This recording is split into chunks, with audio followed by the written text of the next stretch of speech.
We are just over an hour and a half, or an hour I should say, away from the Reserve Bank of Australia decision. Let's take a look at the Aussie ahead of that. We're seeing a little bit of downside. 92.48 is where we're sitting. Most markets are expecting a 25 basis point hike.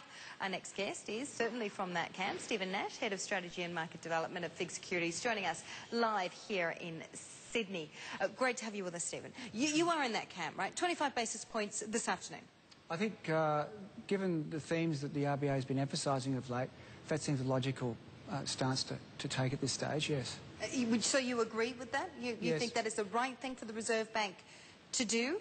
Well, given that the economy seems firmer than anticipated and that inflation is a little bit firmer than the RBA would probably see as comfortable, I think that a further tightening is probably acceptable at this stage, yes. You know, there's still a lot of event risk, I guess, out there that the RBA is certainly having to consider. I mean, close to home, we've got this tax review that just came out on Sunday.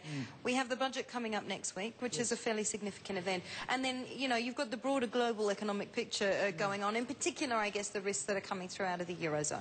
Yes. Yeah, you know, so the RBA has quite a lot on their plate to balance right now. Well, it's always the case. I mean, the RBA always has this to balance global influences versus domestic. At this stage, the global influences look a little bit negative in terms of growth, and I think there could be developments there which will play out over a period of months, which will probably see weaker growth in the Eurozone.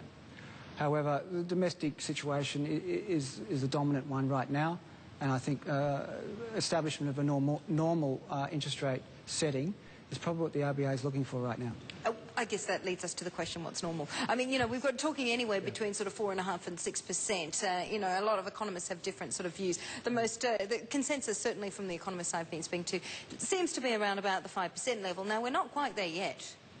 No, we're not quite there at this stage, but we will move there towards the end of the year. I think the current idea of 25-point tightening will get us back to averages we've seen for the last decade, roughly, in terms of borrowing levels. And I think that's what the RBA will be noting in their statement of today, and then elaborating a little bit more on Friday, with a view to setting up a fairly normal interest rate setting for the budget coming next week.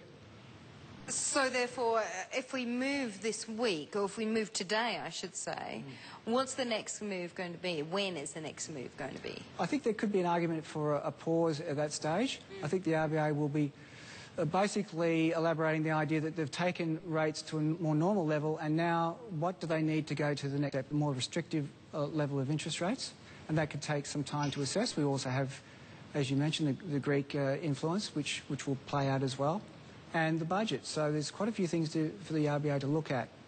Yeah.